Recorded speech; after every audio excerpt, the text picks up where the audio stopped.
There are no evil companies, only evil people. Just kidding. There are definitely evil companies. Tonight on Deep Fat Fry, we uncover the most evil companies, Volume 2.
Evil companies, but companies are good. They provide goods and services to us at reasonable prices. That's right, TJ. They sure do. How this can whole you episode is a besmirch lie. them? You're this is obviously communist propaganda, bro.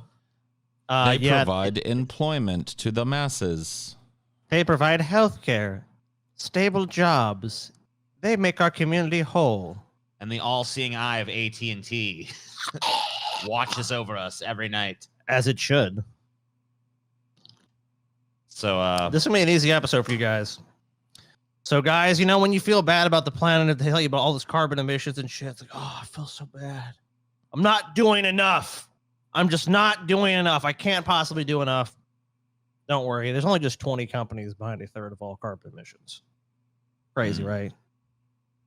Oh, this is British. They call them firms or whatever, but firms. Companies. Yeah, we talk like about true Americans. I thought this was about companies, not firms. Whatever. They just have the wrong word.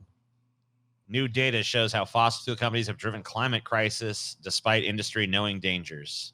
Shocking. The Guardian today, we're not going to read the whole thing, but just really this first paragraph. The Guardian today reveals 20 fossil fuel companies whose relentless exploitation of the world's oil, gas, and coal reserves can be directly linked to more than 1/3 of all greenhouse gas emissions in the modern era. I don't believe it. So let's scroll down. There's actually some good graphs here. So this is from 1965 on. Some of these are state-owned. Some of these are investor-owned. See, obviously, that's a Saudi one, Saudi Aramco. So this is the billion tons of carbon dioxide equivalent. And these are the companies that did it, huh? So the black ones are state-owned. The yellow ones are investor-owned. Yes. Okay. Chevron, of course. Whatever. Gazprom. Fuck you, Gazprom. ExxonMobil. 41 billion tons. Fuck. It's a lot. Feeling kind of bad. National Iranian Oil Company, BP, Bomber Royal Dutch Shell. Yeah, we're not even talking about how BP, how much oil these companies have spilled, by the way, and all the ecosystems they've destroyed. This is just simply how much carbon dioxide they've put out. Need oil, drive car. Need oil, drive damn car, boy. Checkmate, dude. Checkmate. There's nothing you can fucking say, Done. right? Destroyed. We'll talk about that a little bit later, though, TJ. Yeah, top 20 companies have contributed 35% of all carbon dioxide and methane since 1965. This is top 20 companies, and this is all global emissions. The yellow line is literally all global emissions, and these are just these companies. Oh, only 35%. See, the other 65% is the people. Oh, those lazy Well, I mean, that's just like people. That could just be the rest of the companies too. Leading state-owned polluter, Saudi Arabia, Aramco is behind 4.38% of all carbon dioxide and methane since 1965. It's just like 5%. It's not that bad, is it? Right? I guess not. How's ExxonMobil doing? See, we're down there. Yeah, we're not as bad. We're like less than 1%. That's not so bad. Chevron, I mean, even less. Fuck is this shirt? Keep the coal Int whole gas oil. This int is soil, some gas, hippie int shit. ground. That's carbon sense. Oh my god. Don't worry, TJ. I Go feel down like there. polluting after reading that shirt. Go down there. There's actually one thing I did want to read. Okay, where is it? Okay, let's see. It's about maybe scroll up a little bit. Okay. Okay. The research aims, let's talk about this research study about obviously the impact of climate change, to hold those accountable, to hold to account those companies most responsible for carbon emissions and shift public and political debate away from focus on just individual responsibility, because it is just the individual's fault.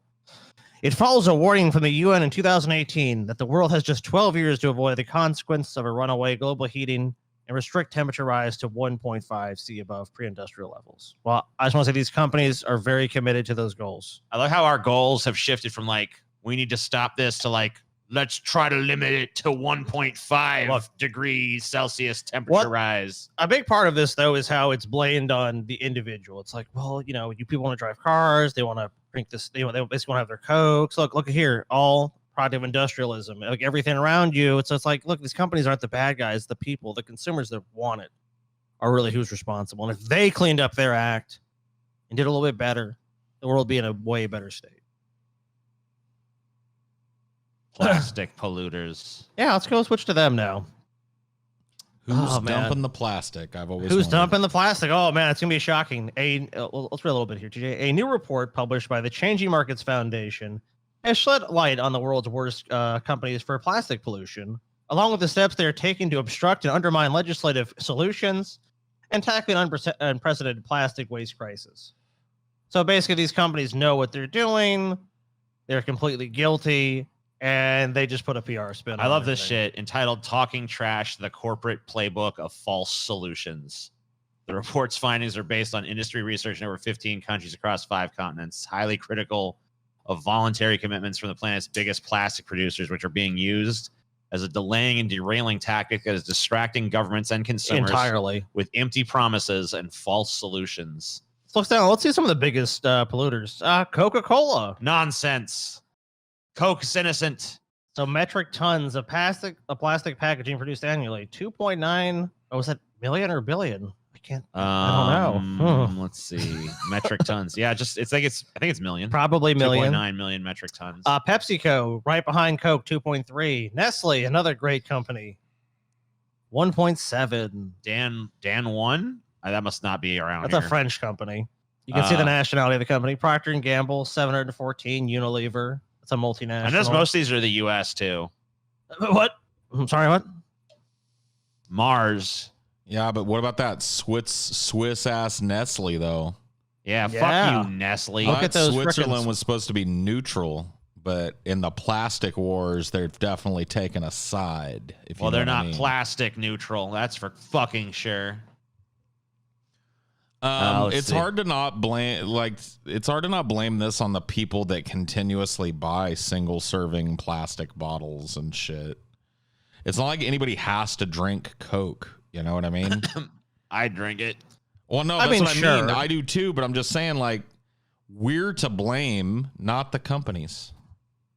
I think it's kind of like a symbiotic blame kind of thing. Nope.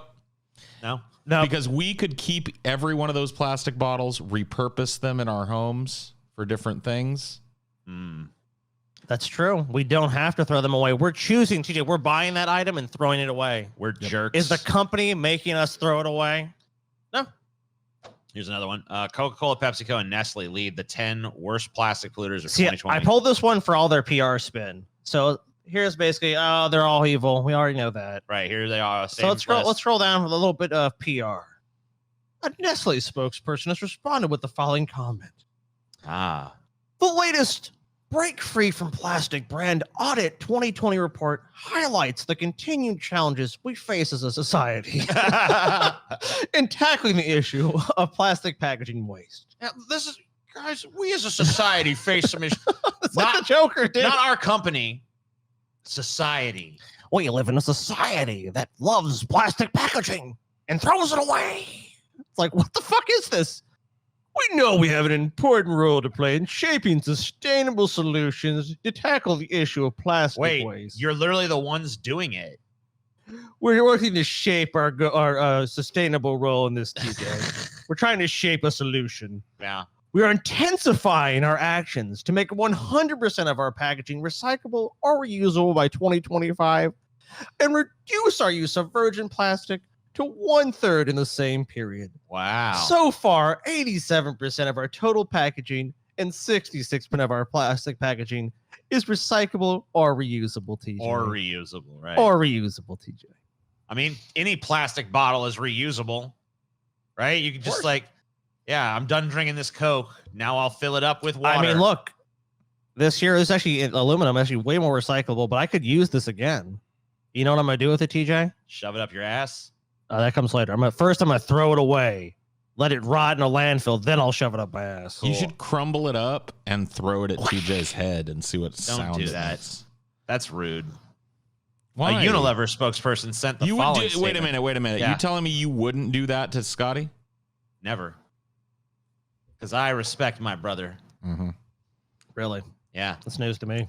The Unilever spokesperson sent the following statement: to tackle the root cause of plastic waste. You are the root cause, motherfucker. The root cause. Look, you're here at Unilever, TJ. We just can't figure it out. To tackle like us.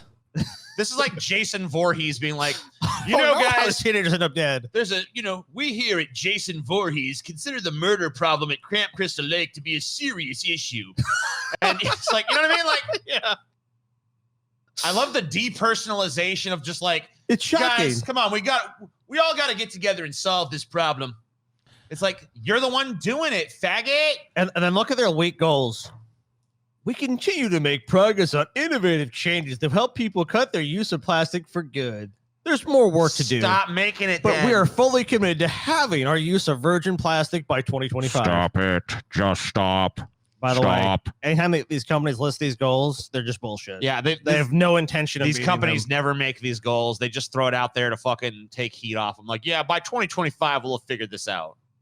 Yeah, but you can go back and look at their history, and it's like they've fucking set these fucking optimistic goals before. By 1995, we're gonna pretty much cut out plastic and shit, and it's gonna be all fine. So don't worry about it. It can already be done. It can already be done. There's no reason that you have to use plastics the way you do. Ooh, Philip Morris. They're my favorite.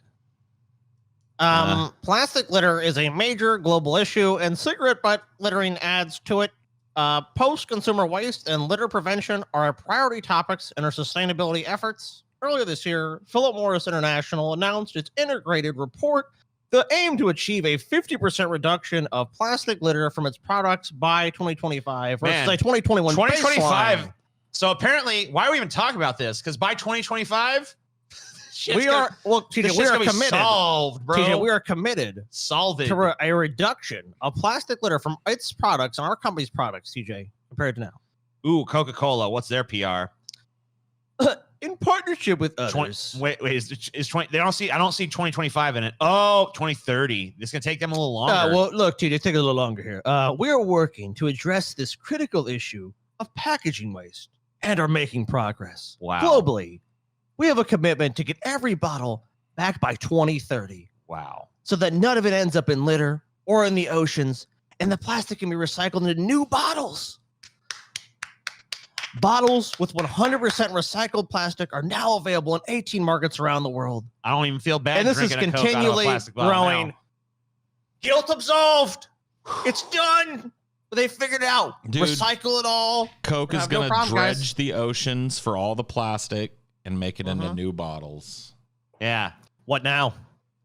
You're welcome, ocean. I did notice, however, that Nestle and the other companies have a 2025 goal. Coca-Cola's got a 2030 goal. So it's going to be a little longer for Coca-Cola to get its head around the plastic their goals problem. Are less ambitious, you know. They're just trying to make their shit recyclable by 2025. Yeah, Coke's saying 100% recyclable. Coke is saying they're going to get everything back, you know. They're going to fucking get every bottle. You drink that bottle, it immediately, once you're done, it flies back to the Coke factory. It just sweet. And it's repurposed immediately. I mean, if they can pull that off, fill it up again, put it back on a shelf.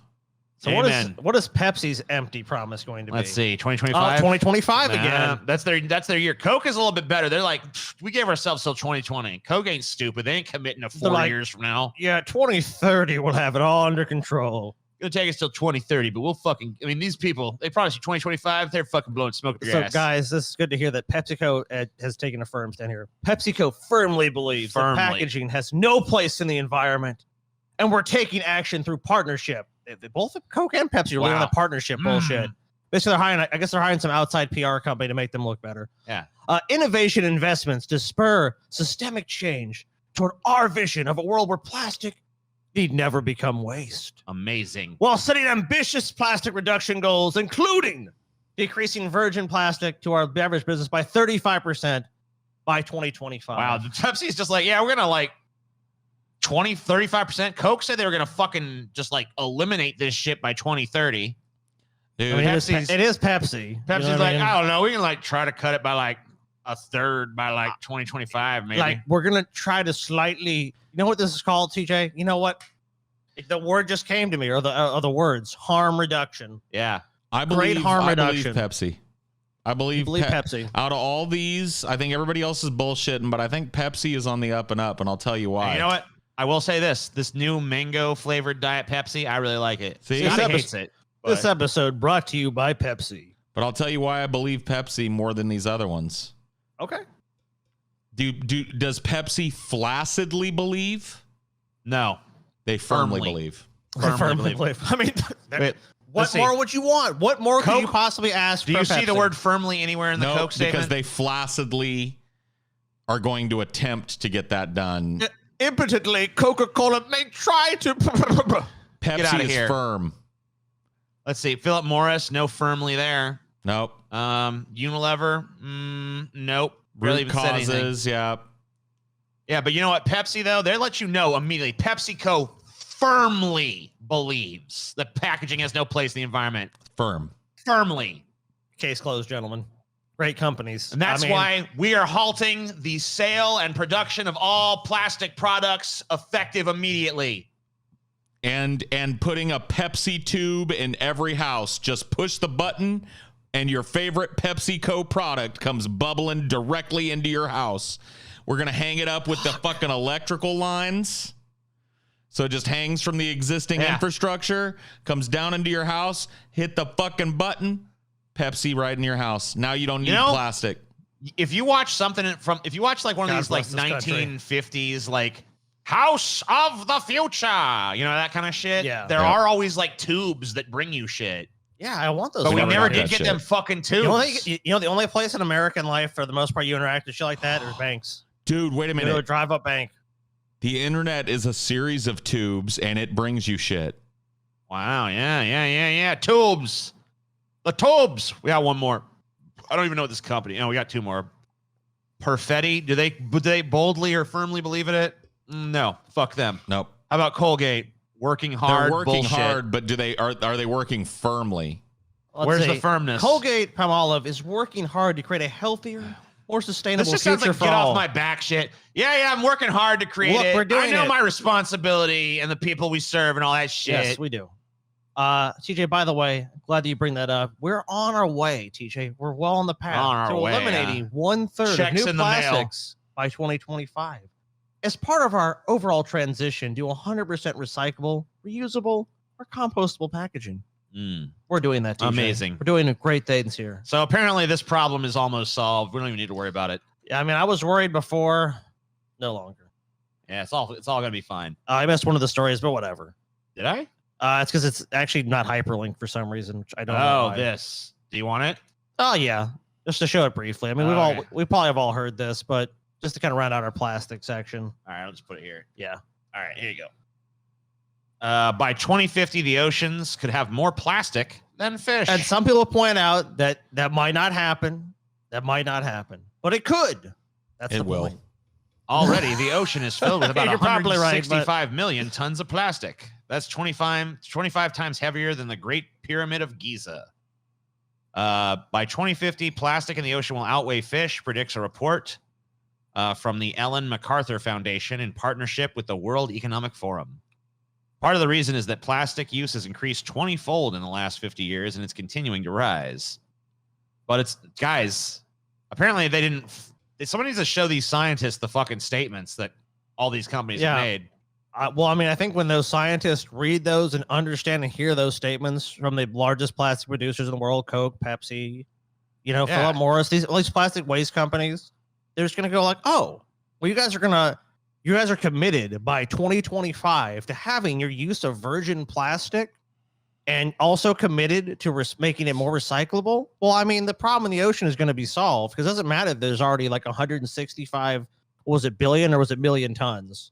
It was a million, but yeah, 165 million tons of plastic that's already there, already existed, that somehow, even though we're going to pump a bunch more out between now and then, they're going to reduce the amount that goes into the ocean, TJ, therefore solving the problem, even though the problem is still existent and it's right there. Look, hey, Scotty, don't you remember when we got those little bracelets that Steve bought? He's like, yeah, this bracelet like removes plastic from the ocean or whatever. All right, remember? so we do a Sell fucking enough of get those rich. bracelets. All right, pyramid get rich quick scheme. Everyone buys a bracelet and it removes trash from the ocean. And if everyone buys enough bracelets, trash is gone. We save the planet. No more trash. We save the fucking planet, guys. We have the idea. Dude, here's what we do. Pyramid scheme. I we hear your genetically arguments. altered the fish to eat plastic. I hear idea. the arguments that you're making, Scotty. But have you considered it ain't no thing but a chicken wing on a string?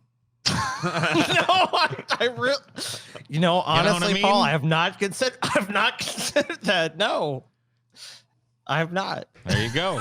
I'm gonna have to spend hours tonight examining my life in that statement. I'm telling you, man. No After I looked at all this chicken shit, wing on a string, boy. that's what I I would like came some to. chicken Man. wings. That's, I'm I sure that's came just- to it.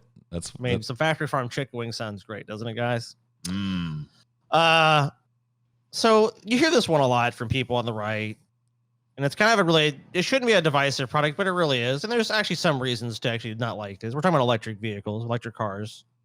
But I hear a lot of times I'll talk to someone who's more conservative, they'll be like, but you know what? Making one of those things is worse than any regular car you could ever put on the road. Just build an electric car. It's horrible for the environment. It's worse for the environment. It's actually destroying the environment faster. So I was like, you know what? Is that true? Because I didn't really know. Like that's been said to me over and over again. And I was kind of just like silent on it. And I was like, I don't know. The answer turns out, of course, like most things in life, it's complicated. Why'd you have to go make things so complicated?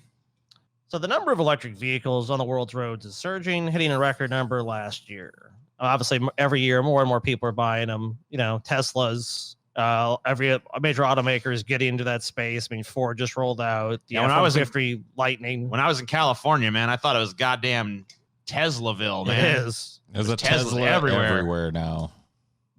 In San Luis Obispo, we stayed at this hotel, and there was literally like a Tesla convention going on of like a bunch of Tesla owners staying at the same hotel to like meet up and be like, we have Teslas. I don't know what else they do besides that, but Jerk each other off. I guess they jerk each other off. They do like a Tesla circle jerk, perhaps. Yeah, they all fucking put a picture of Elon Musk's face in the middle, and they all gather around in a circle and circle a jerk.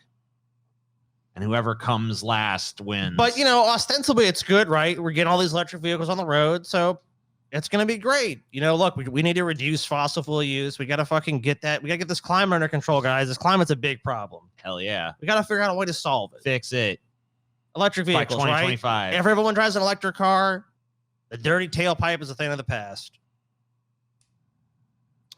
So we go down to the next one, TJ. The batteries in electric vehicles, for example, charge on power that's coming straight from the electric grid, which is often itself powered by fossil fuels. So that's definitely a downside. If you buy your Tesla, but the area you live in is primarily dirty fuels like coal, or it's natural gas, or it's burning diesel or oil to power those power plants. I mean, not really that great, is it? So the question we have, obviously, before us is, are electric vehicles actually greener? Is it a better option than just buying a conventional vehicle, or what? So the short answer from this research is yes, but their full green potential is still many years away. 2025, bro. It's all One thing you gonna hear be about the fine by environmental shit. 2025. Anytime you get a promise about it, it's like, it's coming. Look, I see where you are right now. Yeah, I mean, it doesn't look good. Yeah, it's true. But look down the road. Look to 2025, 2025, 2030, 2035, 2050, 2075, 2100, 6 million years from now, the heat death of the universe, the problem will be solved. At some point, it will be solved. That is true. Global warming will end when everything in the universe all reaches absolute zero and no energy is ever converted ever again. Yeah. Will that be a problem then? I ask people that and they always go, well, no, I guess not. So it's like, well, so it's a temporary problem. Experts broadly agree that electric vehicles create a lower carbon footprint over the course of their lifetime than do cars and trucks that use traditional internal combustion engines.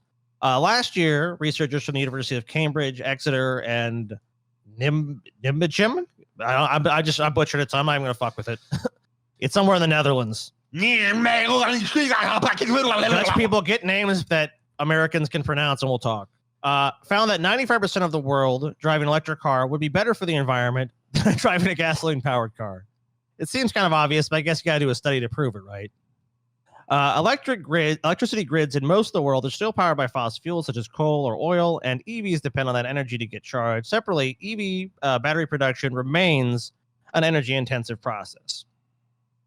So it's basically saying, yeah, if everyone drove it overall, it'd be good, but making the batteries, not so great for the environment. Of course, you got to use a lot of energy. Producing electric vehicles leads to significantly more emissions than producing petrol cars. That's gas cars for Americans.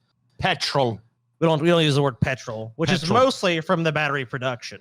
So are gas companies called petrol firms in I don't know what to do for the British. Petrol firms. They're what we call a hopeless case. Oh, sorry. I think I switched that too soon.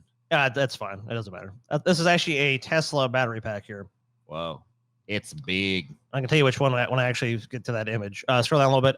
So a study from the MIT Energy Initiative found that battery and fuel production for EV generates higher emissions than manufacturing of an automobile, but those higher environmental costs are often offset by EV superior energy efficiency over time. So it's a long-term investment. It's not going to be in the short term. In the short, the total emissions per mile for battery-powered vehicles are lower than comparable cars with internal combustion engines. So also good news. Here's a quote here. If we're ever going to take a look at the current situation, in some countries, electric vehicles are better than even with the current grid. Oh, that's a Sergei Paltsev, a senior researcher and scientist at the MIT Energy Initiative and one of the study's authors. Scotty. Sergey is a cooler name than Scotty. I'm going to start calling you Sergey. I call you Sergey. Sergey. Gay. Sir. Gay. And then Sergey explained that the full benefits of EVs will only be realized after the electricity sources become renewable, and that might take several decades for that to happen. Oh, dude, when we have that solar grid, guys, when it's all solar, it's like a match made in heaven. Wow. Several more decades, man. It's several decades away. Oh man, it's right around the corner. You know, Paul, you're talking about two people taking action. Look, several decades from now, this problem is going to be solved. Probably. Why do I even need to bother? They're gonna have all renewable energy. We might look. The planet's gonna be a little hotter. Oh, gotta wear some sunscreen. Come on, guys, we're gonna be fine. Pepsi's gonna be a carbon neutral country. Everybody will be issued a single Pepsi bottle at birth, and that's the only way that they'll be able to get Pepsi is to go refill it from a Pepsi machine. Dude. Can you imagine when someone loses their bottle? You see someone crying on the street corner. Oh God! What's wrong, mate? I lost my Pepsi bottle. Get away from me! Get out of here! You're cursed! Get out of this town! End up stabbing someone else, taking their Pepsi bottle. Did you hear this? This fucking guy littered his Pepsi bottle. Threw it right in the river, he did. No, I just lost it. No, he tossed it out of the window of his car, this little bug. String him up, lads. Like, oh shit. What kind of dark dystopian future have we made? So even better news, guys. One that sounds pretty cool, actually. Yeah, it kind of does. I want the Pepsi. I don't know why Pepsi takes over the world. People universe. are British in it. I guess British people like Pepsi. I don't know. British. Definitely. We're British and we love Well, Pepsi. Pepsi takes over the planet, dude. So like, you don't have a choice if you like Pepsi. Like, no It's one's. a fucking stereotype. No, it is. Sorry, go ahead. So here's the problem with that, TJ. Like, Yeah. you're not gonna have an option. No one's gonna come to you in that dystopian future and be like, "Do you like Pepsi?" It's gonna be like, if you ask that question, like, thought police come and just Yeah. round you up. You're either born in Pepsi country or Coke country, and that's just decides what you drink. There's no That's it. options. You don't go to the store and decide for yourself. You drink. You're born and you're issued either a Pepsi or a Coke, based on where your geographic region is and who controls the fucking sector, and then boom. So some more harm reduction here. Currently, the electric vehicle in the U.S. on average would emit about 200 grams of CO2 per mile. Dope. We are projecting with cleaning up the grid, we can Uh-huh. reduce emissions from electric vehicles by 75%, from about 200 grams today to By about 2025. to about 50 grams of CO2 By 2025. per mile in 2050. Oh, it's gonna take a little longer. Okay. So they're still going to be polluting. We're going to be polluting less, DJ. Awesome. And isn't that really what we're all here to talk about today? Like, look, Less we pollution. can't stop polluting. There's going to be some pollution, but let's pollute less. If we pollute less, in turn, the planet will be happier. What am I kidding? Well, what are you gonna fuck? You drive a car powered by flowers and shit? That's what I do. Don't Actually, exist. Last I checked, you fucking goddamn got a car. I got a car. Everyone got a fucking car. everyone's got a car, dude. Not me. Paul ain't got no car. Yeah, Paul walks everywhere. Paul just lives in his compound. So similarly, Sergey said MIT research showed that non-plug-in hybrid cars with internal combustion engines currently emit about 275 grams of CO2 per mile. In 2050, the projected emissions are expected to be between 160 and 205 grams of CO2 per mile. All right. So So what? look, even hybrids are going to get better, TJ. You saying this is evil companies, but all I've heard so far is that the plastic problem will be solved by 2025, and the Yes. pollution emissions problem will be pretty much solved by 2050. So TJ, look, we just look. Here's I'll summarize the next two paragraphs. Decarbonization. We make the grid clean, TJ, and these electric cars are going to be great. hell yeah. That's all you need to. All we have to fucking do is know. transform most of the power grids on Earth, and bam. Yeah, and which will take several decades and trillions of dollars in investment. But if we do that, gentlemen, we will slightly reduce the problem. Cool. So I give you the solution. Sounds like a win for humanity to me. So I let's talk about more mean, about batteries. If only I was Oh. born 20 to 30 years later, I'd get to experience this great, savior thing in my the prime. impending utopia, Yeah. Yeah, just it's coming. We have to live in this shitty dystopia, but apparently the utopia is right around the corner, and we're just missing it because we're fucking born in the wrong goddamn time. Well, dude, I'm just thinking about 2050. I'm like, oh my, 2050 is going to be great. I mean, at least we'll definitely get to see. I feel like I'll live long enough to see plastic, no longer be a problem, because I'll make it to 2025, 2030 probably. yeah, I think most of us 2050, a pretty little safe. bit more of a long shot, but I think I could make it. Yeah, you're gonna make it, dude. You're You make like, it 2050. I'm glad I lived to see carbon emissions reduced by 75%. See, Paul, you want to live that long. So when you get to 2050 and they're living in a utopia and they're like, that guy said it wasn't gonna be like that. They're all gonna get like, you're like, hi, well, that was me. Yeah, you're gonna have some serious egg on your face, Paul. Whoops, Yeah. guys. Just be like, sorry, Shucks. guys. I was wrong. I thought I looked at the data. It said something else. So EVs rely on rechargeable lithium-ion batteries to run. The process of making those batteries, from using mining raw materials like cobalt and lithium, and more on cobalt in a minute, to production in gigafactories and transportation is energy intensive and one of the biggest sources of carbon emissions from EVs today. And where are most of those factories located? Mainly in China. So China currently dominates battery production with 93 gigafactories producing lithium-ion battery cells. There's only 4 in the U.S. The Washington Post reported. Goddamn, 93-4. Why are Last we year. lagging so fucking far behind? I think the battery is the most complicated component of the EV and has the most complex supply chain. George Crabtree, director of the U.S. Department of Energy Joint Center for Energy Shortage Research. Jesus Christ, that's a fucking long-ass title. Adding that the energy source used in battery production makes a huge difference to the carbon footprint for EVs. Batteries made in older gigafactories in China are usually powered by fossil fuels because that was the trend 5 or 10 years ago, he explained. So EVs that are built with batteries from existing factories are going to have large carbon footprints. Like we said, most of these things are built in China and they use coal. Oh no. Well, And what can you do, guys? What can you do? Well, at least the process of getting the stuff is not bad. Yeah. I'm sure that's not going to be bad at all.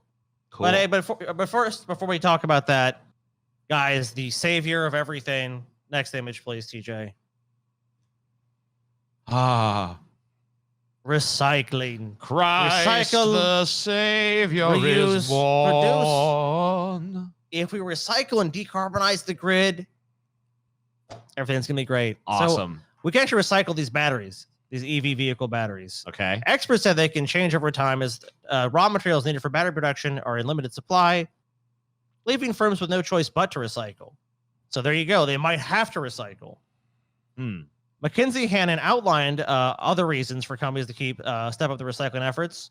They include regulatory environment where producers by law would have to deal with spent batteries, and disposing of them could be more expensive. So it actually might be a better solution. People who point to a lack of recycling infrastructure as a problem aren't recognizing that we don't need extensive recycling infrastructure yet because the cars are so new. We're not needing many back.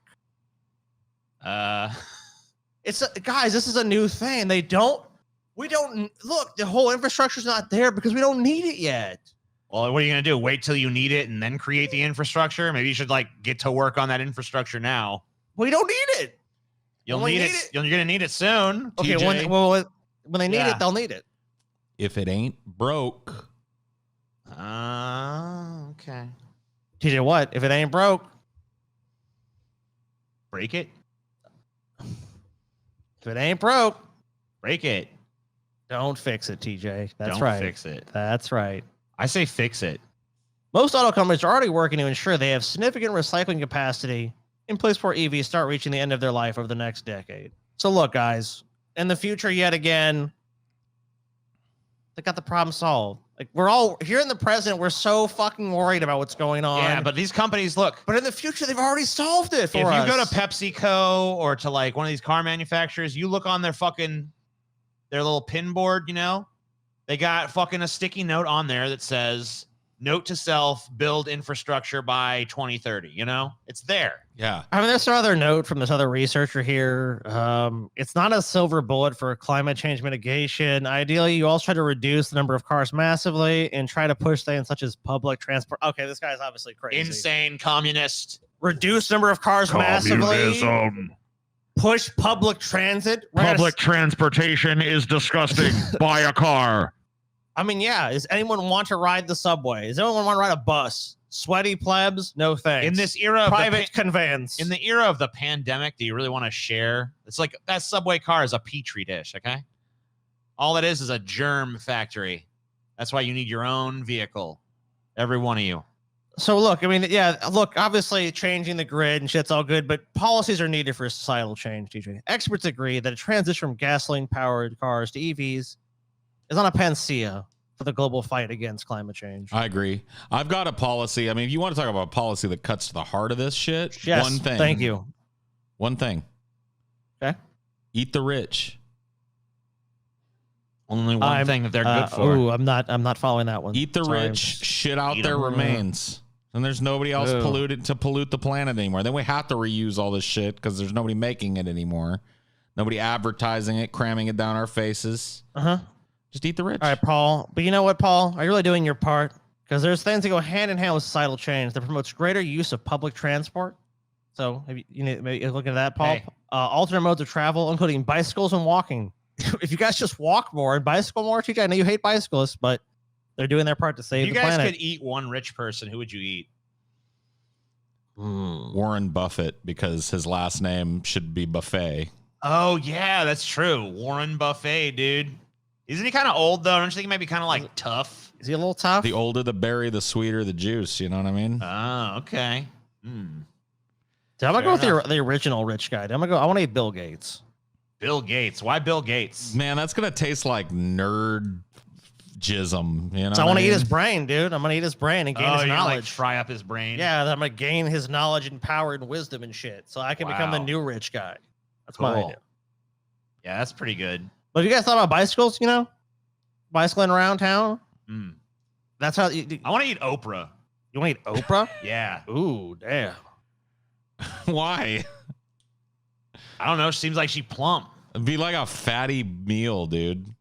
I mean, I think if you fucking did it right, She's like a ribeye, dude. Yeah, she'd be like, it'd be you get that A in there. well-marbled individual. Oh, you think It'd be because like she's like you cut her open, she's like a fucking A4 Kobe cow in there or something? Yeah, I mean, think about it. How do they treat those cows? They feed them well. They give them massages and shit. You know that bitch getting massaged and shit. Probably got a bunch of fucking that's true. guys. All these billionaires, though. Yeah, they're all gonna be like loose and like. She got a big old nice fat tender ass. meat. I mean, I don't know. Seems like she'd be pretty I good. bet Oprah's ass is not all that great, dude. I don't know. Hold on. Hold on. Yeah, I don't bet know, man. Oprah's dumper is not all that great. I mean, Oprah I think have you're just some junk? assuming that Oprah's got a big fat ass because she's a black chick and you're a racist. no, that's not true. Okay. Oprah's got some junk in her trunk. Okay. That's what you think? So I can take a look then, bitch. Look at that. Dude, these are fucking photoshopped images, bro. It ain't Photoshop, bro. It's on the red carpet Look right at there. all Look at this. that. She's always shot from the waist up. Look at that. She thick. You could tell. You could tell that bitch thick.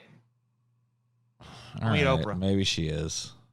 I'm gonna eat Oprah, bro. All right, eat Oprah. I'm gonna eat me some Oprah. I chose way better than you guys. Your guys as billionaires are gonna fucking taste gross. Dude, you're gonna be so fucking sad you didn't come to the Warren buffet. I don't know about that. Yeah, you are, dude. Oh, I shouldn't. Why did I stop sharing screens? That wasn't wise. You are gonna lose a lot of knowledge, TJ. Could have gained the knowledge of Bill Gates. Shush you. Oh, hush you. Shush your little stupid face, Scotty. Well, TJ. You fucking dork. Is this? Are you here yet? Or I know when what you this go back? is. You guys know what this is? Yeah, it's coltan, right? Coltan. Coltan. Cobalt. Cobalt. It's cobblestone. Well, coltan Yeah. is like Coat hangers. it's some kind of thing that they use in phones. Yeah. It's cobalt. Also light. electric car batteries. Yeah, but used for a lot of electronics, jewelry, and stuff. This is cobalt. I want it. Give it to me. You want it? Well, Yeah. not much of it here where we live, but there's Gimme. I know a place. Let me tell you a little story, TJ. Let's scroll Okay. down. Scroll on down. Okay. So in June 2014, a man began digging into the soft red earth in his backyard of his house in the outskirts of Kowizi, a city in the Southern Democratic Republic of the Congo. As the man later told neighbors, he had intended to create a pit for the new toilet. They wanted to just dig in a fucking outhouse, a little place to chicken shit on the ground. About 8 feet into the soil, Wait. his shovel. You have to dig 8 feet to fucking create a toilet in the Congo? Damn. You gotta That's a dig 8 deep-ass feet hole. to create a toilet anywhere. You can't be shitting like near the surface. It's just like I What guess the that's fuck, true. TJ? You want I to smell don't your know. own I've never shit? fucking you're disgusting fuck, dude. I ain't never shit if no you ever have outhouse. to- I don't know. If you ever have to move out into the woods, dude, your whole area is going to be overrun with like maggots and flies, and you're always going to wonder why because you got a 4-foot shit Oh, pit. what's going on? You have to dig it 8 fucking feet. How do you And even get in cover and that out? motherfucker too. You got to put that shit deep down there. All right, TJ. So you know what? He did that because he's a smart fucking guy. And his Apparently. shovel, I didn't know. his shovel hit something, TJ. A slab of gray rock that was streaked with black and punctuated with what looked like blobs of bright turquoise mold. And out from the ground came a bubbling crude. shit. He had Oil, struck that a is. seam of heterogenite, an ore that can be refined into cobalt. Sick. One of the elements used in lithium-ion batteries. Among other things, cobalt keeps the batteries from, let's see. Okay, keeps the battery, which power everything from cell phones, electric cars, from catching fire. It's pretty useful, right? You don't want your phone to catch fire. As global demand for lithium-ion batteries has grown, so has the price of cobalt. The man suspected his discovery would make him wealthy if he get it out of the ground before others did. So, and this guy, by the way, according to all reports, I didn't pull the rest of the story, but he had a furious, what's called the beginning of an artisanal mine operation, which he basically was a rented house. He just took as much out. His landlord showed up, confronted him, and the guy fled town. That's the story. It's like, I mean, obviously, after Did he flee town with a bunch of the fucking yes, shit? yes, Okay, he did. cool. He well, I mean, of course, Smart guy. this guy knew he had something. Dude, this guy fucking, he knew was what. Yeah, so the guy struck it rich, right? So this is like, I mean, and you guys thinking, a developing African nation, a valuable resource. Of course, the wealth is going to go to the people of that nation, right? Wait a minute. Yeah, of course. Oh, yeah. I mean, that's... Duh. If history has taught me one thing, there's no way an imperialist culture is going to come in from some other place and take it all. Or evil companies, for that matter. There's no, No way. way. They're going to share the wealth. You I know, can't even- spread the wealth around. Everyone's going to be happy. Who even could fucking fathom such a thing? So this is actually a video from that min marker's good. Okay. This is what we die for: child labor in the DRC cobalt mines. Okie dokie, artichoke. This is the neighborhood of Kazulo in Kawezi City in the south of the DRC. Residents discovered cobalt here in 2014 and have since hand-dug hundreds of holes in the ground. Whoa. These mines are extremely dangerous because these miners aren't getting any support from the government. They don't have Yeah, these are just. technical training. I was going to tell you. Yeah, basically, they're just random people digging for cobalt. This region has the potential to be one of the world's richest mining areas. There are dozens of large industrial copper and cobalt mines, but most people live in poverty and scrabble around for a living. Shocking. It isn't Valuable only resource, adults who yet dig they for get none of cobalt. it. So too do children, earning as little as $2 a day, and they are ripe for exploitation.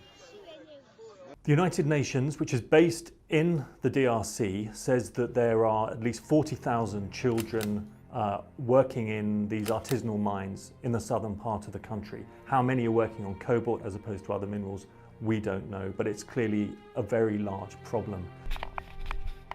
Shocking. And a bunch of kids are digging it too and cleaning it. It's a lake where women, and we're told some children as well, wash the ore that comes out of the I'm sure it's artisanal perfectly mines. safe too for the environment and them. Youngsters like 13-year-old Charles do this because they can't go to school. Many make a charge to cover teachers' salaries, uniforms, or for learning materials. His father, Francois, says that it's hard even to get enough money to eat. You say he doesn't want to do the work because there are no other jobs. That's the It reason they starts do with it. the miners. They basically do this out of desperation. Like, fucking insensitive or whatever, but why doesn't he just dig a hole and get his own cobalt, you know? Get his own mine. Yeah. Then Dig he'll a be hole. rich. These guys did it. How do you think they got rich so they can employ people to sit by the fucking side of the river and wash the ore and shit? Go Shit, dig a you're hole. right. Or for other miners, maybe wealthier miners or the landowner. After the mining, they fill up their sacks and then they put them on the back of cars or motorbikes and they take them to a market called Masompo. This is a market for minerals outside of the city of Kolwezi. They take them to this market where there are dozens of individual trading houses owned by primarily Chinese businessmen. and women. Shocking. The local traders sell most of the cobalt to a company called Congo Dongfang Mining, or CDM. So they It's refine a wholly it. owned subsidiary of one of China's largest mineral product manufacturers, Hayo Cobalt.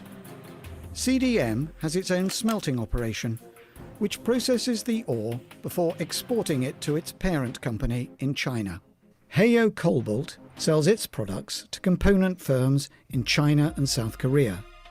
Those companies sell their products to other battery manufacturers, with the final product, lithium-ion batteries, sold to household names in Japan, Europe, and the USA, like Apple, Samsung, Microsoft, it's almost like- Sony, and Volkswagen. We need like a middleman. So like, here's this horribly exploited country. All right, China, you guys have no problem exploiting these other countries. You go ahead and you make all this money and exploit them here. Send them then to China. Then we sell it to other component companies who then end up in our iPhones and other shit, and it gets shipped to Western Europe, Japan, Australia, the United States, Canada. And of course, using companies such as Apple, Samsung, Microsoft, Seems Sony, like, and Volkswagen, Tesla.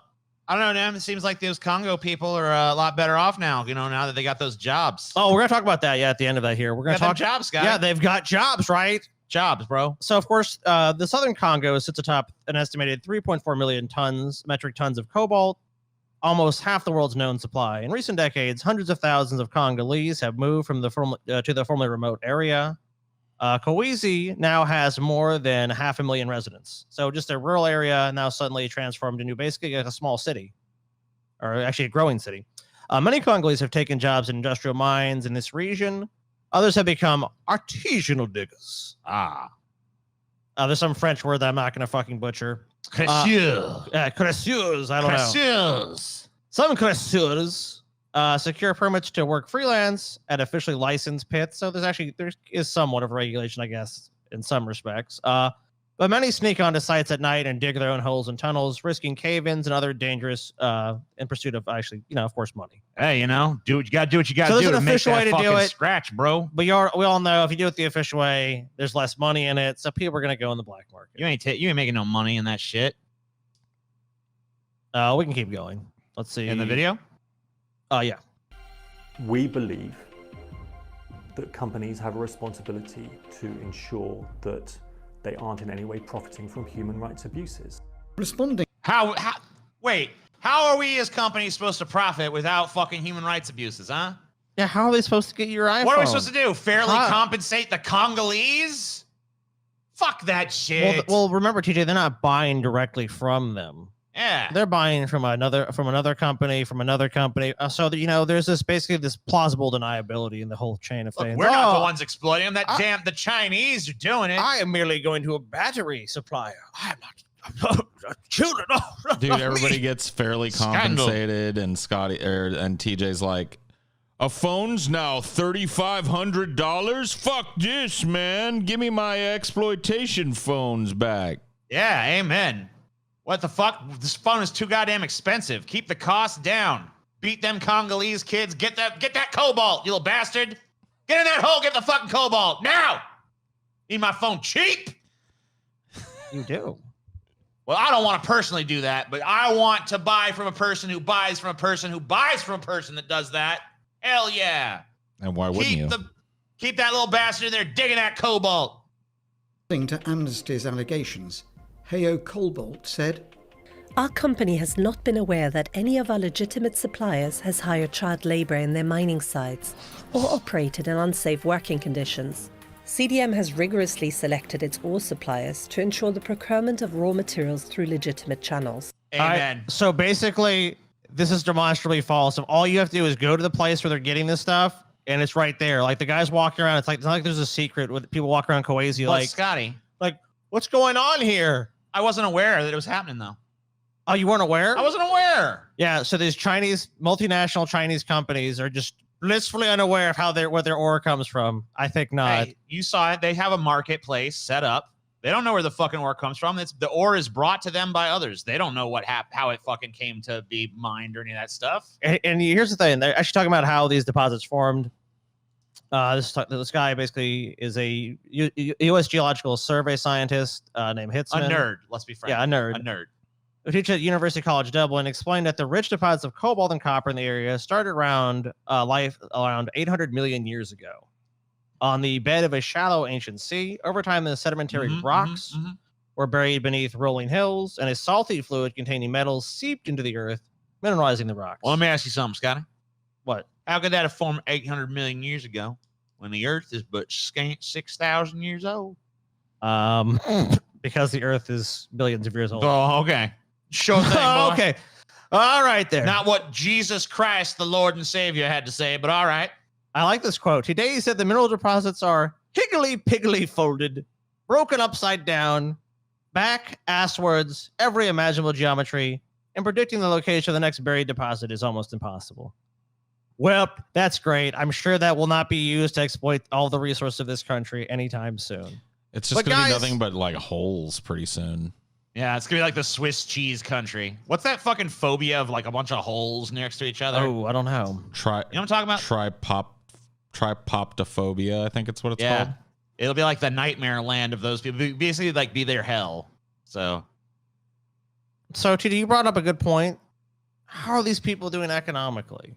Fine. They're fine. So let's look here. There's the economy of the Democratic Republic of Congo. Inflation, a mere 41%, very sustainable. I mean, you got to do what you got to do. Yeah, I mean, look, GDP growth, I mean, not that great, 3.4 for that year, but maybe it's picked up since then. Credit rating doesn't look too good, but I mean, whatever. So it's purchasing power parity, $95 billion. Sounds pretty high. I mean, yeah, 95, that's a lot of money. Real GDP per capita, $1,000. Not bad. Pretty respectable. mean, Pretty come on. respectable, man. Come on, guys. Respectable. You say these GDP, people bro. aren't doing good? They're making $1,000 a year. I mean, over in other countries, it's like $1 million. They're like millionaires. Yeah, it's that's a like- country of millionaires. That's like a Congolese billion, especially with that inflation, you know? I mean, look, just for fun, just to amuse ourselves, let's take a look at how the world's biggest tech companies do. Like, how did Apple do? I mean, they've been struggling a lot lately. I understand. Apple. look, here. Time, that's billions of dollars. Okay, so last year data, $300 billion. Man, the I struggle guess, is real for this company. I mean, God, that's horrible. Poor Apple. What's the value of Apple, TJ? Can you maybe pull that up next? I don't know. Like, 2.8 trillion. 2.08 trillion, Sky. 2.8 trillion and 2.08 2.08 trillion. Yeah. I mean, come on. It's not that much. As of March 15, 2021, Apple's market cap had increased to 2.80 trillion. To put a staggering $1 trillion dollar figure in context or perspective, they're going to give us some examples here. Yeah. Where's GDP of other countries? So Canada, Brazil, Italy. Oh, then Apple, right? Oh, there's Apple right there. Can't pay those workers, though. But remember, they don't pay them directly. They pay that battery supplier. Apple, yeah, they don't fucking have anything to do with them kids fucking. They don't even know what? Cobalt. What's going on? Huh? What? When? Because Apple, with its $2 trillion value, couldn't put a stop to that, right? No way. No, I mean, what can they do? The market value of some stock exchanges, huh? What is this? Swiss Stock Exchange, Stockholm Stock Exchange, South Korea Stock Exchange, Frankfurt Stock Exchange. Oh, then Apple, of course. One company. Yeah, it's not a big deal. U.S. budget deficit, yeah. The U.S. government's expenses far exceed its revenue generation, leading to a burgeoning budget deficit, which has been the subject of hot political debates. But remember, we can't tax these corporations too much, or those jobs go bye-bye. Those people can't get paid a fair wage because they're helping them, right? They're helping them. How about Tesla, TJ? How's Elon doing? I mean, I would assume not very well, right? I mean, horribly, right? Oh, wait. I mean, that making billions and more every quarter? No. Let's look at the most recent data. TJ, how many billions did he make last quarter we have data for? All right. 11 billion. Almost 12 billion. Oh, that's horrible. Total revenue, $31 billion. Yeah. Man, whatever. How about his personal wealth, TJ? How's Elon doing personally? Oh man. I mean, 182 billion. Well, look, those people in that country, they got their $1,000. You're ignoring a lot of bullet points here, Scotty. Elon is working to revolutionize transportation. Okay, that's true. He owns 21% of Tesla, but has pledged more than half his stakes as collateral for loans. Okay, see that? What a noble guy. Yeah, I mean, that's so difficult to do when you have 182 billion. Step down after making false statements, right? Let's just weigh this out to you. So Elon's got 182 billion. Uh-huh. And what do the people in the DRC have as a total country? How much they got? Say it was let's scroll down a little bit. I got the answer. Infinity trillion. Scroll down. Right now, scroll down here. Okay. 95 billion. Yeah, just half as much. Well, Elon Musk works harder than the miners of that country. He works harder than those 89 million people. You're right. You're right. You see those kids digging those cobalt mines and stuff, and like working under grueling conditions and stuff. They don't work combined. All of them don't work as hard as Elon Musk, bro. I fucking give up. Scotty's pulled the most goddamn fucking depressing episode ever. It's just literally us sitting here forever looking at fucking how companies use fucking little children to dig mines and look how much money the people that own the companies have. I'll just let you guys, I can't find a wedge. I can't find an entry point to make African slave children picking cobalt chunks off the ground and then looking at the fucking dude that profits from it and like realizing he could buy and sell their entire fucking kind. Like, you know what I mean? Well, it is evil companies, so it can't be about nice things. But I did realize this, Paul, and on a lighter note, we're going to shift away from horrible exploitation to just horribly mean companies that just hate their customers. Okay. And there's Elon, Elon going like, what you want me to do about it? Here's him. This is Elon listening to what you just said, Paul. He's just like, what you gonna do? I'm still worth $182 billion. Hope those kids have a better life. Yeah, I hope they don't fucking die soon. Probably will, though. Anyway. Some images TJ didn't skip. TJ skipped. All right, whatever, doesn't matter. Here we go. You've got mail. America Online. Yeah. The way that most people first connected to the internet, if they grew up the same time we did. I know TJ and me, that was our first way we ever got online in the early 90s.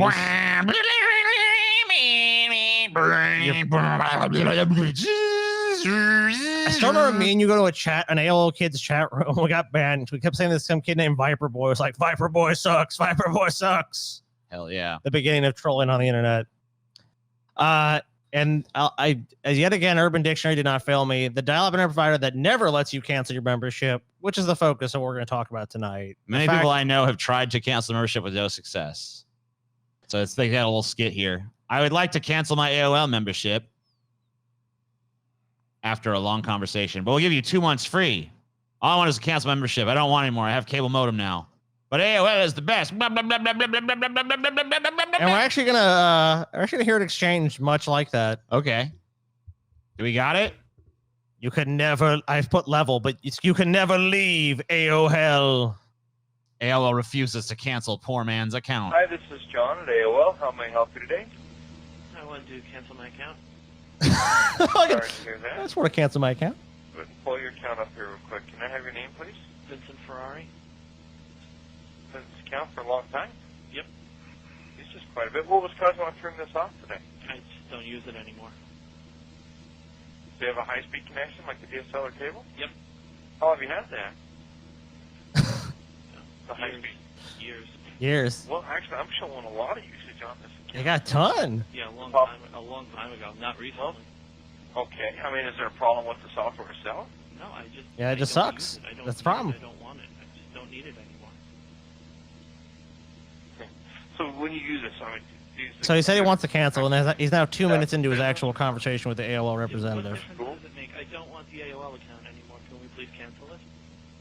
Last year was 540. Last month was 545 hours of usage. I don't know how to make this any clearer, so I'm just going to say it one last time. Cancel the account. Well, please. explain to me why. I'm not explaining anything to you. Cancel Tell me why, baby. What's the matter, man? So, I mean, I'm just trying to help here. You're not helping me. You're helping me with Yeah, the I am cancel. trying to. Helping me. Listen, I called to cancel the account. Helping me would be canceling the account. Please help me and cancel. No, it wouldn't actually. Cancel. No, it wouldn't. Best line ever. Will you help me? No, it wouldn't actually. No. No, I don't think so, bro. I love it. That's not how I helped you, That bro. won't help you. No. Yeah, that won't help, bro. Bro, that won't help.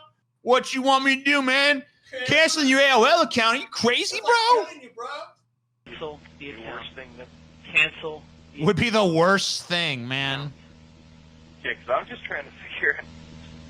Cancel the account. I don't know how to make this any clearer for you. Cancel the account. When I say cancel the account, I don't mean help me figure out how to keep it. I mean cancel the account. No, I'm sorry. I don't know what anybody's done to you, Vincent. Could you please Because cancel the account? all right. Someday, when you calm down, you're going to realize all I was trying to do was help you, and it was actually in your best interest to listen. Wonderful. Okay. He's still fucking arguing. A long time. Well, yeah. That's some good customer service, bro. We have the story behind the call, too, the next one. Let's see. What's going on? AOL customer service been slammed on the blogosphere. Wow. 2006. This is old, of course. The blogosphere, dude. The blogosphere. The blogosphere. Yes. That will stick around as a term. Well, in this time period, people were really shifting to DSL and high-speed internet. AOL was a dial-up provider, so they basically had an anachronistic technology. They actually did make a ploy to where it worked with cable internet, which my dad used AOL with cable internet, which is... I didn't really get it, but he was an old man, so whatever. But at this time, it says here, 800,000 people canceled their AOL accounts last quarter when people actually gave a shit about that. Yeah. So 2 weeks ago, Vince Ferrari tried to cancel his five-year-old account. He'd heard from others in the blogosphere. I'm bringing that word back. That AOL customer service would be could be awful. So he recorded the conversation with Representative John, and here's a transcript, which we already heard most of this, so we can just get we can leave that. It goes on this for like 5 minutes. Cancel my account. Cancel the account. Cancel the account. CNBC later interviewed Ferrari by phone about his experience. I've never ever experienced anything like that. He recounts how the AOL representative, as a last resort, even asked if his dad was home. Your dad home there, buddy? Look, Vincent. It's clear that you're a young child, so please put your father on the phone.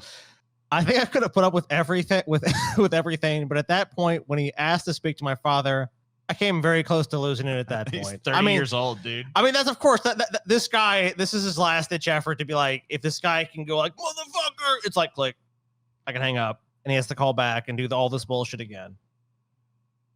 He posted the call online, and the response was tremendous. AOL sent him an apology. Chris Denovy of market research for JD Power and Associates says the companies talk about customer satisfaction, but actually see their call centers as a costly investment. Well, of course, they're trying to squeeze every penny out of the cost center without regard for what could, may be happening, the damage that may be done. So, of course, they're just going to go with the lowest bidder. And they're just going to tell people, like, if you have people cancel, you're going to be fired. That's why you get a guy like this who is like literally like, let me talk to your dad. Because these companies incentivize them to do that. I mean, they could very easily just say, like, if someone wants to cancel, let them cancel. Everyone's dealt with a company like that where it's like, I need to cancel. And they're like, no problem. Have a nice day. It says it took him 45 minutes to finally get the account canceled.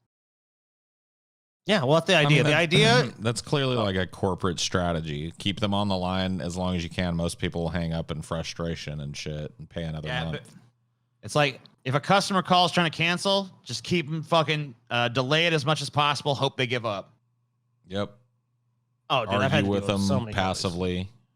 They still do this shit, by the way. I've had customer service with these companies. It's like ridiculous. They always fucking delay you as much as possible, especially if you're trying to get money back from them. Your call is very important to us. You know, you get that shit. And it's like, you are the 87th person in the queue. I understand your frustration.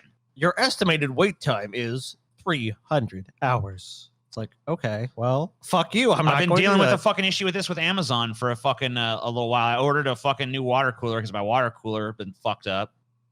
And they fucking basically, I bought it. They didn't send it. They're just like, could not deliver. We'll refund you. And instead of refunding it to the card I bought it on, they just like, here's Amazon store credit. I'm like, I don't want that. I want you to put the money back on the card. We give you like, Amazon bucks, TJ. Do not worry, sir. We will resolve this issue expediently. And then they did like some wrong shit. And it's been like fucking 3 or 4 conversations now. So, and it's like clear that they don't want to understand. You know what I mean? Yes, TJ, but we've given you Amazon dollars. That is available anything on Amazon. You just available for purchase on anything on Amazon. TJ, it's like, maybe I don't want to spend it on Amazon, bitch. I want it back on the fucking card I paid it on. I'm sorry. I can understand what you're saying. That's what a refund is. You can't find it on Amazon. What item can you not find on Amazon? Doesn't matter. Just fucking my money. What item? No, sir. I'm sorry, but what item can you not find on Amazon? Give me my money back. What item can you not find on Amazon, I don't want to argue about this. Give me my money back. There's no arguing, sir. I agree with you that you deserve a refund, but your refund's going to come in the form of Amazon gift cards. I don't want Amazon gift card. Which you then can spend on any product available on Amazon. We have millions of products available, sir. Which product would you like to get today? Because one thing I can't do with it is pay off fucking a credit card with, you know? So, like... I have You're that interested in an Amazon credit card? No. Yes, the Amazon credit card is fantastic, sir. It offers great rewards. I hate you so much. I mean, that's basically what they like do. That, though. That's how they. That's basically what it is. Yeah. Like they just don't hear you and they just they pick on whatever you say. Oh, this company is fucking. I mean, yeah, this is inaccurate. This should be their fucking logo. You gotta pull out the heavy hitter, dude. This should be Comcast fucking logo. If there is a successor to AOL, it was Comcast. Comcast. I will say this, and people won't say many positive things, but Comcast is a company that is really what exemplifies corporate America, but in its most raw and pure form. Like Comcast doesn't give a fuck about you and is blatant about it. Most companies just like this pretense of like, we care. Like Comcast doesn't care, and everyone knows they don't care. Anyone who has Comcast knows if you have a problem with Comcast, it's probably going to be a fucking night. Now, obviously, there's people have it and they never have problems, but when you do have a problem or you get the wrong person, it seems like the person that takes Comcast corporate training to heart, that's when you have a big problem. Here's someone trying to cancel Comcast. Product guy tries to cancel Comcast service. Hilarity ensues. Oh my God, this conversation. So is this it? You may read a little background. You just want to play it. You can read the background if you want. If there's one guy in the world who knows whether or not he wants to cancel his Comcast service, it's Ryan Block, the former head of Engadget, founder of GDGT. So fucking a tech dude for sure, and now product dude at AOL. Sorry, AOL. bro, but I guess you got probably paid a lot to do that. Brock probably not Brock. Block probably knows when he wants to cancel his Comcast service, and presumably, he's not going to tell you or a Comcast service rep who refuses to take no for an answer. So we guess just listen to it. So basically, this guy wants to cancel service. He's not just some fucking schlub, like just some guy that knows his shit. Actually, by the end of next week, your internet will be 105 megabits per second for your internet. Astound will not give you that speed. Okay, we'd like to disconnect. We'd like to disconnect, please. So pause it. Okay, so why is it that So at this point in the conversation, he's already been on the phone with them for 10 minutes. Right. This recording starts 10 minutes into the call. Yeah, so keep in mind that this is already 10 minutes in. This isn't just like, and this is talking to the guy too. This isn't just like, oh, now the guy picked up. He's been talking to this man for 10 minutes before this started. you don't want the faster speed? Help me understand why you don't want faster internet. Help me understand why you can't just disconnect us. Because my job is to have a conversation with you about keeping your service, about finding out why He's basically part of a retention program. I don't understand. Is this If you don't for want to like? talk to me, you can definitely go into the Comcast store and disconnect your service there. Okay, We are just asking for you to. Kill two birds with one stone. You got to return that cable card to the store anyways. We're actually going to just mail the cable card in, but if you can just please cancel our service, that would be great. That's all. That is all we want. We're actually not able to return a cable card by mail. Then I will send someone like a TaskRabbit to go return the cable card for us. I don't personally intend to go return the cable card. That's why we're probably not going to be canceling in store. So that's why I need you to cancel by phone. So can you cancel us by phone? The answer is yes, correct? It sounds like you don't want to go over this information with me. If you're not wanting to go over that information, okay, then Skip that's ahead. the easiest way to get your it just keeps going. I am declining to state why we are leaving Comcast because I don't owe you an explanation. So if you can please just proceed to the next question. If you have to fill out your form, that's fine. Please proceed to the next question, and we'll attempt to answer that if possible. Okay, so, being that we are the #1 provider of internet We are the number one. Wow. and TV service in the entire country. Okay, How much longer is it why going? is it Just that skip you're ahead. not wanting 8 minutes. to have the #1 So skip rated to the internet middle. service? #1 rated. Just don't with you, the customer. Is that something you can do? benefit greatly from transferring your service to your new address. Is that something you can do? Can you disconnect us by phone? Can you disconnect our service? Yes or no? Okay, so what I'm trying to find out is why Yes don't you or want no? the same offer Can a you brand new customer's disconnect gonna our get? service? Faster internet than anyone can provide you. You can't beat it. Why don't you want those services? Because I'm not interested in your services any longer. Can you? Okay, so you're not interested in the fastest internet in the country. Nope, not interested. Okay, why is that? Can you disconnect us by phone? Are you capable in your system of disconnecting our service? Yes or no? Well, I'm just trying to get some information to find Please, out why please it is that we're answer. losing you as a Please customer. answer my question. I'm just trying to Are get you some capable by information phone? here, man. I know. It's like, what information do you need? All right, hold on. Disconnecting. go here. Can you go ahead and So do that I'm now? working on that process. Okay, great. Okay. How much So I'm longer is working that on process I'm going to just take? asking some questions while I'm going Can you through tell that me how much process. That's all longer? I'm doing. Can you tell me how much Okay, longer it's going to take? Okay. I'm just asking some questions while I'm going through that process. I understand. Okay, Can it's you gonna tell me take a how much couple more longer? minutes. Can you tell me It's how gonna much take a couple longer? more minutes here. Okay. Okay, But couple what more I'm- minutes. Thank you. Okay, so what about the service?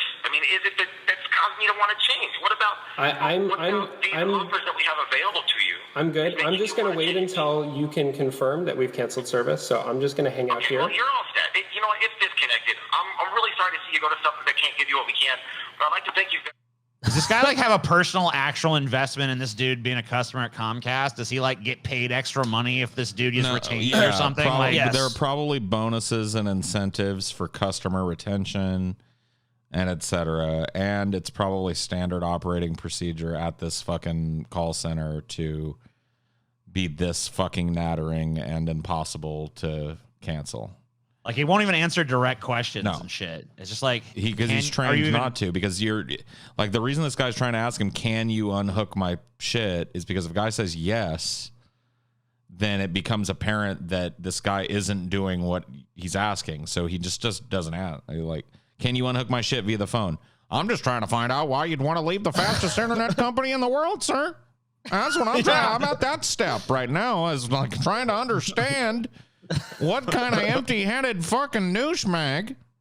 What kind of moron, sir? Okay, let me ask you a question then, sir. Do you like really slow internet that takes like forever to... Oh, you do! You do! Why do you like that, sir? Oh, God, it's so great. And of course, I'm sure Comcast, we don't have to go any further than that. I'm sure they issued some apologies and shit, I remember reading, but who cares? Yeah, I mean, I gotta be honest with you. This guy did this to himself. I figured out a long time ago that with companies like this, you just tell them you're moving to a state that they don't exist in.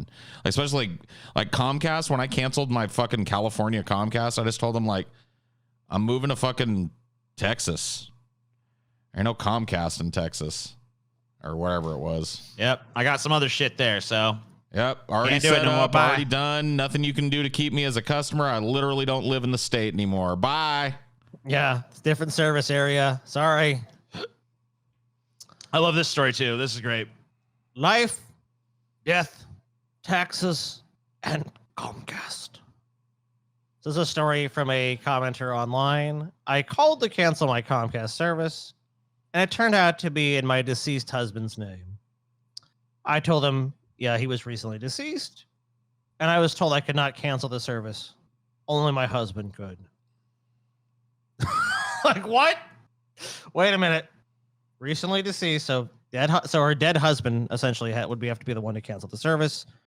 I reiterated that he was no longer living. The person said again, it could only be closed by my husband. This went on for about 5 minutes till I gave up. I tried again the next day and got the same response. Finally, a supervisor told me that I could take his death certificate into the office of Foster City, I guess the city near where she lives. I took it into the office, and the person was horrified that I'd been asked to do that and to hear of my past phone conversations. I never used Comcast again. See, people are just better off calling their banks and doing like a fucking stop payment order or whatever. So you have these like recurring payments or whatever set up for your Comcast. Just call your bank and tell them do not, stop payment to Comcast. Issue no more money to Comcast until further notice, please. Yeah, drop the equipment off at a Comcast location. Be like, you received the equipment, and then But you know what? Comcast don't give a fuck, bitch. They don't. Let's go over. There's some. Let's end it on this. We have some horror stories from dealing with Comcast. Obviously, we already talked about him. It's Ryan. Yeah, Block. we got Ryan Block already. A Comcast member is shorted $1,775 and then told to complain to his bank. So, Paul, so you had some advice. Comcast already thought about that, though. When consumer trader Robert canceled his business tier service with Comcast, he was charged a $1,775 early termination fee, which was taken directly from his bank account. The problem? The fee never should have been assessed. Something Comcast eventually admitted. The bigger problem? Comcast took more than 2 years to send Robert a check to reimburse him. As of July 2016, the company had made 3 separate promises to pay up, but Robert never saw the cash in the mail. At one point, a Comcast representative told Robert he could dispute the missing money with his bank. You just do that, right? Yeah. You can just dispute it. I mean, do that. Consumers took up Robert's cause, so a magazine dedicated to helping consumers, and the company promised him a check within 7 to 10 business days.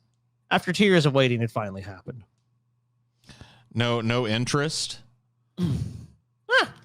They just got to hold about $2,000 of his money hostage for fucking 2 years. Yeah, like where's my interest payment, motherfucker? Dude, I was in that same fucking position with my last fucking place I was living. The goddamn fucking apartment complex that I was living in, like when I started living there, was owned by some competent company, but sold to some other goddamn company. And by the end, I went down there in person and told them I was moving and all that shit, canceled my fucking online payments and everything. Moved here to California, and that following month they took money out of my bank again. And I called them, and they were like, "Oh, gee whiz, that shouldn't have happened." Yeah, all right. Well, we'll get that assessed for you, and we'll get it taken care of. The next couple of hours here, you should see that back in your bank. And I'm like, "Okay, thank you." Dude, it was fucking 2 weeks before that money got back in my bank. Oh my fucking God, dude. That's I a call rent them check. every day for 2 weeks to finally have that money show up in my fucking bank. It's ridiculous. It's like they take your money by error, and getting it back is a hard process. It wasn't hard to take it, but for some reason, coughing it back up, that's the hard process. It's interesting. Indeed. No, dude, I'm not at all surprised. And the only reason you got your money back is because you fought with them for 2 weeks about it. Essentially, just there's no way I'm not a going month's worth of rent is not going to get fought over, bro. I'm like fucking called them every day. Fuck yeah, of course. I mean, that's beyond the pale. That actually happened to me and TJ. One of the houses we had in Bellevue. We moved out, but we actually paid the first and last, and we were like, "Wait a minute, guys! You just billed us a bunch of money that we already paid you." Luckily for us, they returned it pretty quickly because there's like, whatever, have your money back. This guy's story is pretty fucking funny. Comcast basically shipped this dude $2,000 worth of equipment that he never asked for, charged him for it. He complained to Comcast. Then they called his employer, who actually had a business association with Comcast, and got him fired. Don't fuck with Comcast, dude. For trying to get his $2,000 back for the equipment he never fucking asked for. Wow. Look, I mean, you want a job, right? Seth is forced to sell his new house. I mean, Comcast can only do so much. In March 2015, consumers reported on a Comcast customer, Seth, who ultimately had to sell a house he had just bought because he couldn't get internet access. That sucks, dude. Seth just bought a house, came and fucking lived there. What you needed for his job. Shocking. Like most Comcast horror stories, Seth's saga spans months of useless calls, appointments, and general mayhem.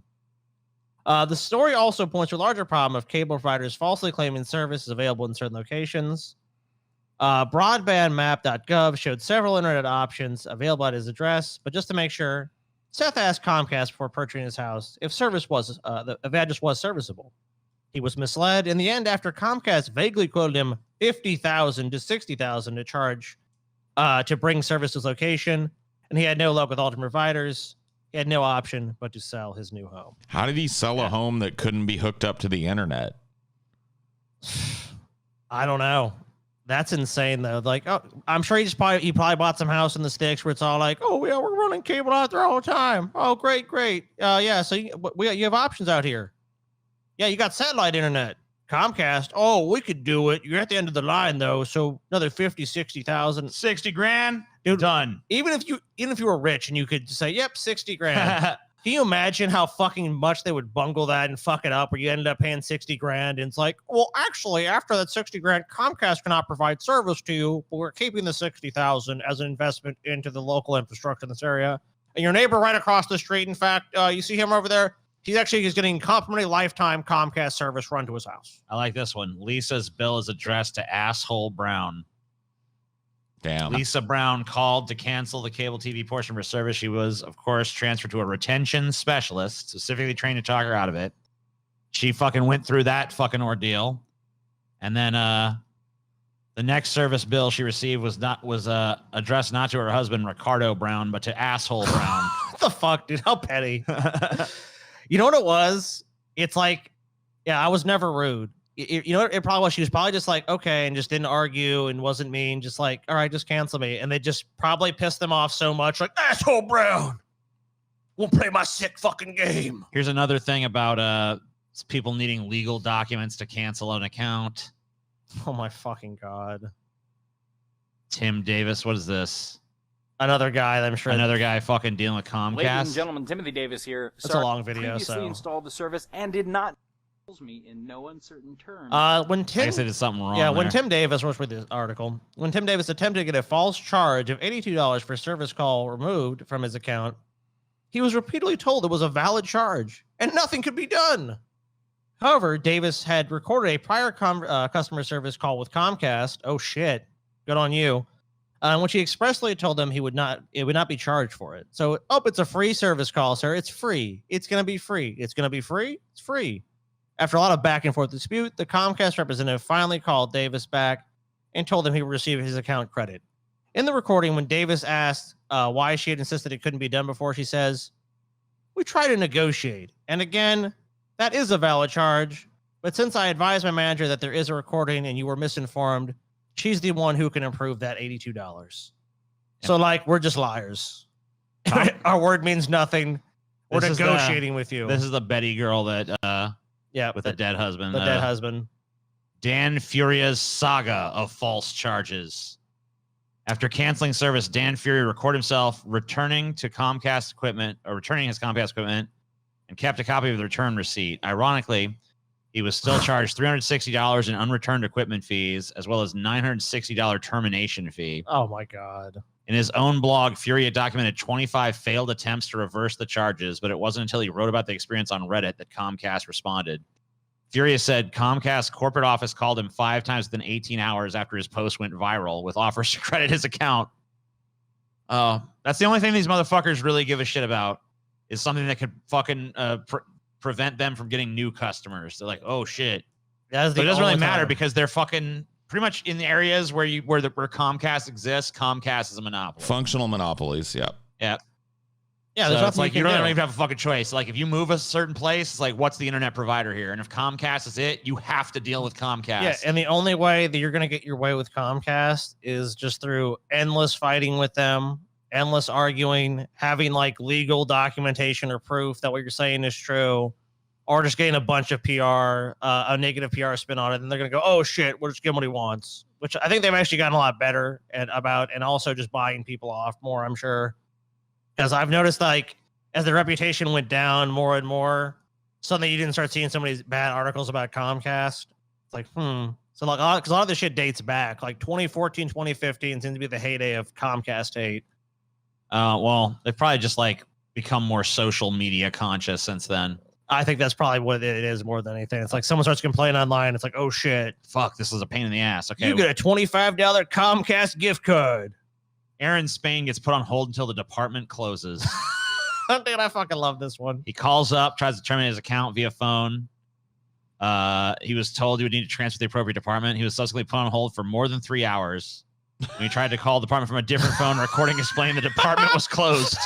Dude, they just fucked with it. They're like, yeah, the cancellation department will transfer you right on over. Fucking 3 hours later. Yeah, the dude made a video of it.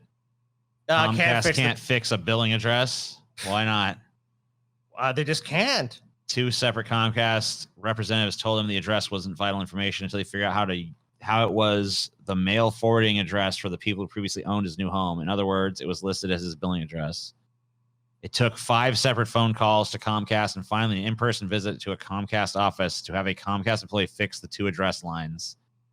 In the meantime, Comcast representatives misled him about cable internet promotions, eventually causing him to cancel his TV subscription. Of course.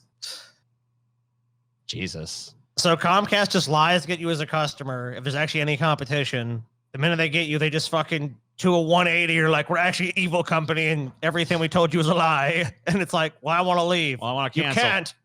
Yeah, why would you want to leave the fastest internet in the universe, bitch? You some kind of fucking dipshit? Look, let me transfer you. If you argue enough, look. Buddy, you strike a hard bargain. I'm transferring you right now. Let me put you on hold. Maybe someone will get to you tomorrow, bitch. Yep, cancellation department. We're sorry. The cancellation department is currently closed. You can't win. All these companies are evil, even the ones that just rip you off with the internet. You started with, like, very evil, like, exploitation-y, like, African slave companies, and then just kind of went to like bad customer service. I mean, it's just the difference between like overt and banal evil. You know what I mean? Yeah. But they're both evil. Yeah, it's all evil. Is there a good... Why don't you do one episode on good companies, Scotty? Here's a spoiler. They don't exist. Damn. Except for, of course, Pessimist Productions. Yeah, that was a lie. The one good company in the world. If there was, look, I've checked my research. If there was to be one good company, it would be Pessimist Productions. Amazing. Amazing. What a coincidence. See y'all's later. Bye-bye. Deep fat fried. Deep fat fried.